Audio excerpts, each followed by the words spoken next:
Welcome to Let's Talk Death, conversations to inform and inspire. Let's Talk Death is a series of conversations with some amazing people from various fields. Our goal through these conversations is to normalize, educate, and demystify the taboo around death, dying, and the journey of grief. Hello. Welcome to this episode of Let's Talk Death. I'm Fran Solomon. And I'm Andy McNeil. And we are thrilled to be your hosts for these conversations. Let's Talk Death is brought to you by Heal Grief, a social support network creating community after someone has died. Everything we do is inspired by our core belief that no one should ever grieve alone. Our goal with this program is to have a friendly chat with some amazing people so we can help normalize and educate our Heal Grief community. Our guest today is Dr. Joshua Black. Dr. Black is a grief researcher, speaker, author, consultant, online course instructor, and host of the Grief Dreams podcast. He has focused all his master's and PhD research in psychology on investigating dreams in bereavement, also known as grief dreams, and continuing bonds from many types of loss, including parental loss and pet loss. Most of his academic research and publications have been explicitly on dreams of the deceased. He developed a Grief Dreams website and hosts 2 clubhouse conversations called Grief Dreams and Grief Cafe. Dr. Black, we are delighted to have you as a guest on our show. Well, thank you for having me. I always appreciate people's, time that they take to raise awareness on the subject of grief dreams. Awesome. Great. So, Doctor, before we get into your work, may I ask, did you have a personal experience with a death loss that shaped your interest in your career path and focus of your grief work? I have, and I don't know where it'd be without that experience. I'd probably be an elementary school teacher, probably tell you the truth. But what happened was when I was in undergrad, before I got to that final stage of, getting my career more or less set and the path sort of paved, my dad died. And for me, it was my first significant loss that happened. And so I didn't really know what grief was at that point. And so it just broke me. And I remember just crying for hours. And as a male, I was pretty good at that point, not crying. I probably had the record, but that broke me. And it was scary for me because what do you do with these emotions? And no one really talked about it. And no one really knew how to really handle that. So for me, it was a hard process. And for the first 3 days, you pick up the casket and then I did a eulogy and my emotions were just everywhere. But then the moment I had to go back to school, my sadness stopped. I stopped crying. But when that happened, I just suppressed it, because what happened was the world turned black and gray. There was no color left in the world. And for me, I didn't really think twice. I just had to go to work. I had to go back to school, and you do it, you get your good grades, but nothing was enjoyable anymore. And it was for about 3 months there. And I just thought, this is how it is. I wasn't looking to change anything. I just thought, this is what happens after grief. And you just go along with it. And then I had this dream, and that's what changed everything, because that dream is why I'm here today. It really completely changed how I felt about life and also how I was dealing with my emotions. And so, the dream was, since my dad, he died really suddenly, I'll just still put that in there. So in the dream, I looked out and I saw him. He was in my room and he looked so healthy and happy. And he always had this heaviness to him. He had issues with regulating his emotions in waking life. He also used alcohol to cope. So those 2 things, you probably imagine, it wasn't, he always had this heaviness about him. And I was afraid of him for the most of my childhood, to tell you the truth. And so, but here he looked light and just at peace. It was so bizarre. And I walked up to him and I said, I'm going to miss you, acknowledging the loss. And I said that I loved him. And then we hugged. And the moment I woke up, everything changed. There was a light switch that went on, and I could feel an immense amount of love. But also that whatever that was, depression or whatever, was gone. And as I moved forward, I was able to regulate my emotions. I saw the joy came back. And I'm like, how is that even possible? I remember sitting at the edge of my bed thinking, what was that? It wasn't because I interpreted that it helped me. The dream itself helped me. And that I sit in the mystery in, because I see it with a lot of people who are spiritual or not, that these dreams can change people. Yeah.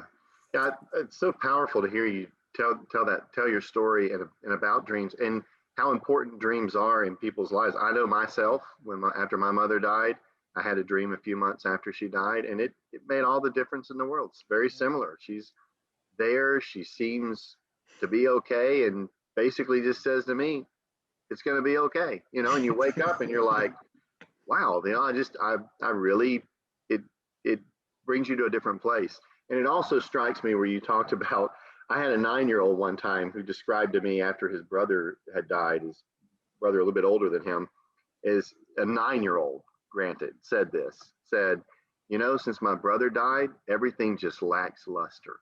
Like, it's that sense where you said everything went gray. It was his way of saying that very thing, that it's really this universal experience, no matter what age you are, that grief brings with it that grayness, right? And then there's things like that can be turning points. So doctor, let's talk about your work. Tell us more about that. Sure.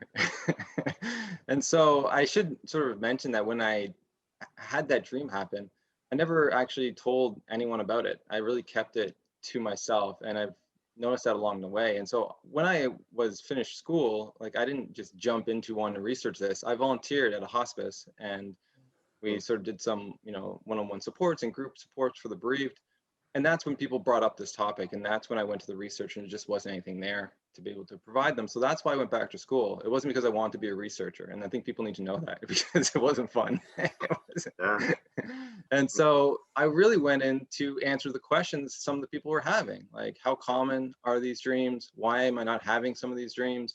What are the functions of these dreams? Like, why am I having these negative dreams of the deceased? And so that's what I really went in for. And if I could have finished it in my master's, I would have stopped, but you only have 1 year. You don't have really any time. So that's why I needed to do the PhD. And I found a lot of those answers that people were asking, and we replicated research on many different forms of loss, from spousal loss, pet loss, and even miscarriages.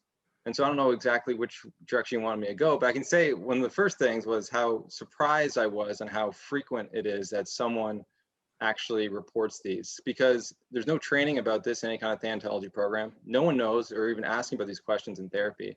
And even in like sort of support programs, it's not really talked about. So I went in thinking that it was not as common, it was more rare. But when I actually did the research, I actually found that it's not true. It's actually more common than, anyone could probably have ever imagined. And so just for example, after spousal loss, within the first year or two, 86% of people had one of these types of dreams with the deceased. After pet loss, it was 78% within 6 months, and miscarriages, it was 58% within the year. And so that's amazing. And then there was a study that was done on children, and it was 55% had a dream of the deceased parent. And so these are huge numbers for us to not know really anything about what they're doing to people, because yes, they can help people like they have with me and other people to give comfort, but they also can provide a lot of distress, and people will be afraid to go to bed because they just don't understand the dreams, and they may put it on something. Or they'll say, if they don't have a dream, they can also complicate their bereavement because they put some other reason on it. Like maybe if they're spiritual, that they didn't cross over, or, maybe they're mad at me because I had to sell the house. So there's a lot of issues that the bereaved carry. But if we can just open up and normalize the experience, we can then talk about it. And now we have some research to back it up. It's interesting you say that. We host virtual support groups for young adults and also for older adults over 30. And in some of our conversations, we've actually talked about dreams. And for those that have had the experience of dreaming of their person, I would say that I haven't heard any trepidation in that, but we have heard from members that haven't had the dream, how they wish they could. And is there a way to bring these dreams on, and what are they missing? And they're feeling, or at least it's been understood that they're not only yearning, but they're feeling like why isn't it happening to them? Yeah. They want that connection. Yeah. What am I not doing? Like, tell me what to do, because I want to have this dream. Yeah. Yeah. Yeah, right. And it's like people, they can get jealous very easily. And I know some people said that's why they don't bring it up in group support programs, because people may get jealous of other people and they just really don't want to go there. And so that's why I did the research. What predicts people having more of these dreams than others? And what I found in multiple studies was dream recall is the most important factor beyond anything else. And so that's beyond grief or spirituality or gender, anything. And so what it's saying is that those people who remember more dreams in general will remember more of these types of dreams. And so people are probably dreaming of the deceased more than they're actually remembering it. So it's a memory issue. And there are ways to increase our memory to when it comes to dreams. And the way to do that is to start valuing the dreams that we do have. For the most part, we don't value them in our culture, in Western culture anyways. And so why would the mind want to remember them? Yeah. So it's just really understanding that if we want to remember more, we can. And that's by journaling, listening to podcasts where people talk about their dreams. That's a big thing. I also should state too, 10% of the population doesn't remember dreaming at all. Even though they just don't remember it. And that's just part of who they are. And so those people will probably never get one of those dreams just because they don't have that, that capability, I guess you could say. And so when the bereaved do come now to me with those questions, if you ask, how often do you remember dreams in general? Most people will probably say not very often. And then you can easily say, well, how are you supposed to remember one of these types of dreams? And so you're just really trying to catch a dream rather than it's happening to someone because they're special versus not so special, or that they love them more than the other person. That's usually just a function of the dream, of remembering dreams. Interesting. And just by society, we have a sleeping issue. So I don't know that people are actually getting into that REM sleep where they're actually functionally and dreaming. Well, what's interesting is we don't actually know where they're occurring because we actually dream in non-REM also. So it's just less frequent, and it's not as sometimes as emotional, especially in the first half. And the second half, it's kind of very similar. And so actually, we don't really know where these actually show up. And because they are very special, I will say just something on dreams. Most people, the average kind of dream someone has is negative in quality, just because, dreams do represent our waking life. And so if you're anxious or sad before bed, you're going to have more negative dreams. If you're in a pandemic, you're probably going to have more negative dreams. And then after trauma, what research has shown is that you're going to have even more negative dreams. It's going to be more consistently negative. But when it comes to dreams of the deceased, what is absolutely crazy is the fact that most of these dreams are positive in nature. And so it goes against a lot of the dream research that has been shown up. So there is something special about these. So we don't really know in which state someone's really having them, but they are different in quality because they're just doing something different than most dreams are. Wow. I tell you, I wish we'd had this conversation a few months ago. I was approached by a woman in a presentation I was giving at the end, and people were talking about their dreams, and she came right up and said, I'm not having them. How can I have these dreams? And I really didn't know what to tell her other than, sometimes we don't remember dreams. I mean, I hit on a few of those points, but I think it's helpful to be able to point people to research to say, this is what research is telling us is the reality. It's so true. People a little more hope, in that. I think so, right? And it takes away some of that baggage that they try to carry with them. It just allows them to breathe a little bit more. And there's probably more reasons too, because I've heard of people who dream of one person, not the other, and it could be for some people it could be avoidance. They just don't want to remember it, or maybe they're having negative dreams of the deceased, and that's why they're not remembering it. Because the mind's good. If you're having a negative dream, it may not remember it because it'd be distressing for you too. So just really getting people to understand that there are different types of dreams of the deceased. Yeah. Very interesting, and thrilled that research is now going on in this field. Yeah. So you said you were surprised in your research at how common it is with people. Were there other things that surprised you in what things that you discovered in that? Were there similarities in how the dreams play out, or any of those types of things? Yeah, there's a bunch of different themes that people do have, like the negative ones, people dying again or being chased or trying to provide them, I guess, a sense of guilt for what they've done. But like I said, like the love in these dreams, like I had mine, but like once you start collecting these and you see like the beautiful quality of these dreams and how they provide wisdom, they can provide grief support, like they're doing it all. And I learned so much from just reading other people's dreams about just like love and like what kind of like what we need. Like I look back at my dream that I had with my dad, and I didn't realize how much I needed to say I loved him. And you see this with a lot of these dreams and how frequent it is that the deceased says that they love the person. And so it Yeah. tells you a lot about grief, because if it's happening in the dream, it's representing something. And some people will take it as a visitation, other people won't. It doesn't really matter as long as that's more comforting to them. But it's still doing the same thing. It's helping us in our grief in some way. And love seems to be one of those things of being able to hear that and be able to feel that love. It's something that they're desiring, and that actually has a healing effect as we move forward. There is one theme though, like when we talk about mental health, especially in the pandemic, as we sort of move forward, that we really should be aware of. And it's a theme called Come Join Me. And so this is when the deceased tries to drag the dreamer to the afterlife, or tries to convince them in a more positive and loving way to join them in the afterlife. And so these cases, and just in my research, are rare, but they tend to be, they tend to be linked to people with high trauma symptoms. And when you look across different studies and cultures, you start seeing this also. And there was a clinical psychologist who reported seeing these types of dreams with people who have high suicide ideation. And so it's something that we need to be aware of, like a red flag that something is going on that the person needs help with. And there has been, some talk that children also have this type of dream too. So it's one of those rarities, but if it's happening, it should be a serious concern for anyone that's helping that individual. Wow. Yeah. Interesting. Well, Dr. Black, we actually are coming to the end of our time. It always goes fast. Our conversations. This has been another great conversation, and we do appreciate you. But before we end our time, people watching our episodes typically want to know how they can connect with our guests, with their work, with them. How might they do that?